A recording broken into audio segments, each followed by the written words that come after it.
ভাইরে ভাই, mega star Shakib খানের প্রিন্স মুভির শুটিং শুরু হবে ভারত থেকে।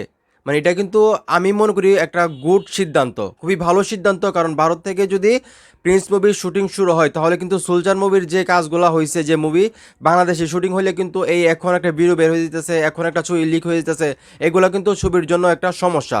আর আমরা সবাই জানি প্রিন্স মুভিটা কিন্তু বিগ বাজেটের একটা মুভি হবে এবং এই মুভিটা কিন্তু বরবাদকেও ছাড়িয়ে যাওয়ার সম্ভাবনা আছে, যেটা আসলে ইন্ডাস্ট্রির লোকজনই বলতেছে। এবং আমরা কিন্তু জানি এই মুভিতে কিন্তু উইপার বাংলার বা ভারতের কিন্তু অনেক আর্টিস্ট থাকবে। এছাড়াও কিন্তু এই মুভির যে অ্যাকশন ডাইরেক্টর আছে উনিও কিন্তু ভারতের। তো সেই ক্ষেত্রে আসলে প্রিন্স মুভির শুটিং শুরুই হবে আসলে ভারত থেকে, যেখানে বলা হচ্ছে ভারতে মোস্ট অফ দ্য যে সিকোয়েন্সগুলো আছে ভারতেই শ্যুট করা হবে আর কি।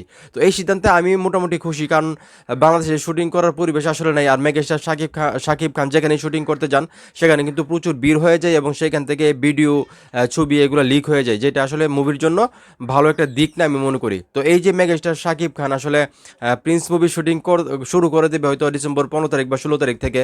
এবং এই মুভির বেশিরভাগ কাজই আসলে ভারতে হবে এবং প্রথম ক্যামেরাই কিন্তু ওপেন হবে ভারতে। তো এই বিষয়টাকে শাকিবিয়ান যারা আছো তোমরা কিভাবে দেখতেছো, তোমরা কতটা খুশি হয়েছো যে মেগাস্টার শাকিব খানের প্রিন্স মুভির শুটিং আসলে ভারত থেকেই শুরু হবে, সেটা অবশ্যই কমেন্ট করে জানাইবা। ভিডিওটা ভালো লাগলে অবশ্যই শেয়ার করবা।